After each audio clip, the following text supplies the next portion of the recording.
Hello everyone, I hope you're all doing well. My name is Neil and today we'll be diving into linear inequalities and the way we determine the sign of expressions in form of fraction using an interval table. So let's get started. To start off, let's go over a simple example. 2x plus 4 larger than or equals to 0. The first step is to equate 2x plus 4 to 0 and solve this equation to finding 0 or root of that. So this is really easy. 2x is negative 4, dividing both sides by 2 give us negative 2, and this negative 2 is a critical point. What is critical point? Critical point divides the number line into two intervals. Imagine that this is a number line, negative 2, positive infinity, and negative 2 is the root of this equation. And we are going to find the sign of these two intervals, the right hand side of the root and the left hand side of the root. So the next step is to test each interval by choosing a test point. For example, for the right side of the negative 2 of the root, I'm gonna pick up x is, for example, 3. So you should substitute 3 for x. 2 times 3 is 6, plus 4 is 10. And as you can see, 10 is a positive number. So the right side of this line is a positive. Okay, and how about the left side of the root? I'm gonna pick x like negative 5 and substitute for x. Negative 10 plus 4 is negative 6, and as you can see, negative 6 is a negative number, so the left side of the root gives us negative sign. And now you can see that for this inequality, 2x plus 4 should be larger than or equals to 0. So we are talking about this part, right side of the number line. So the answer for this inequality is x belongs to negative 2 to infinity. But negative 2 is involved because if you substitute negative 2 in this equation, the answer is 0 and 0 is involved. So we should use bracket for negative 2. In fact, negative 2 is a closed point for this number line. Okay. So far so good, but there is a really simple method that you can determine the sign of each interval without testing point. So you can see that the right side of the negative 2, the root is positive.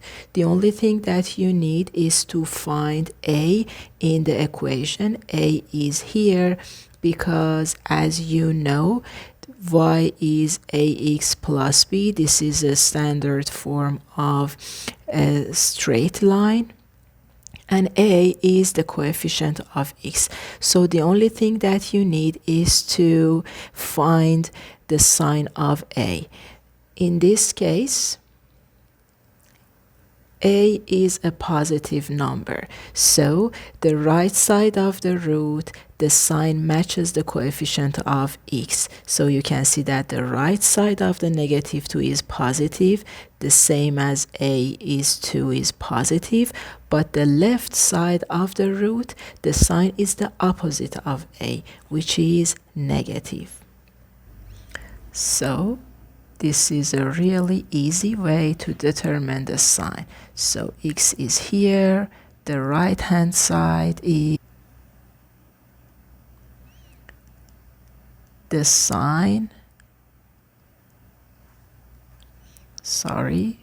the same sign as A, but the left hand side is the opposite sign of A. This pattern will help us quickly determine signs in each interval. Now let's move on to another question that's a bit more complicated. Okay, this is an expression in form of fraction, consists 3 linear equations. Okay, so the first step is finding roots or zeros. So equate 2x minus 6 to 0 and x is 3. And then 1 minus x is 0, x is 1. And then negative 4x minus 8 is 0, x is negative 2. And then we need to interval table. This is a number line, start from negative to positive infinity. And we have 3 equations, 2x minus 6, negative 4x minus 8, and 1 minus 6. And the last row about combination of all of them, let's call all of them p of x. Okay, and then write all of these 3 roots in order. Start from the smallest to the largest.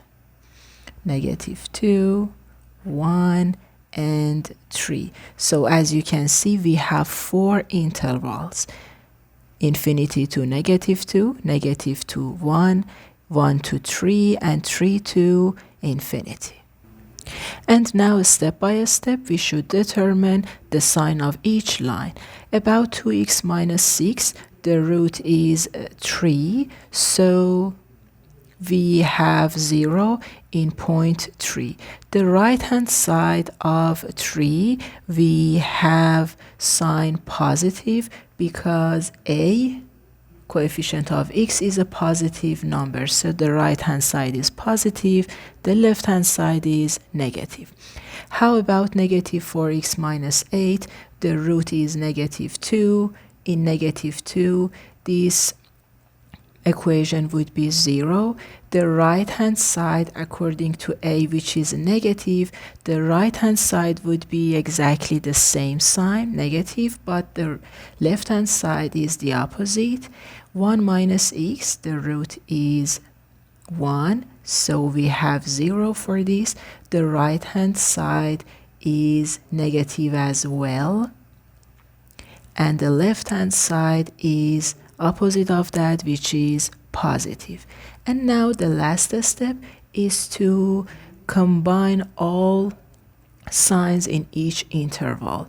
Negative times positive and positive give us negative, and for this interval we will have positive. Between 1 to 3 we will have negative, and for this part we will have positive. Okay, and how about critical points? We have 3 critical points or zeros. 3 and 1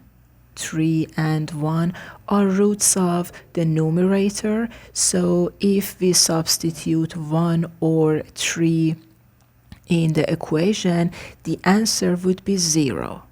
Okay, so we will have 0. But negative 2 is root of denominator, and if we substitute negative 2 in the equation, the denominator would be 0, which gives us undefined expression. So this is your final answer.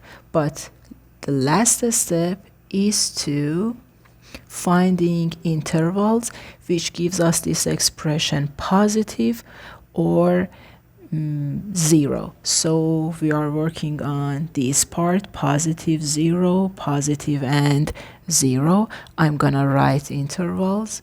Okay, so x belongs to, start from -2, but -2 is not involved. So use parentheses. 2, 1, 1 is involved, so you should use bracket. Union, start from 3, 3 is involved, which is bracket to infinity. This is the final answer of this question. I hope you enjoyed it. See you in the next video. Bye bye.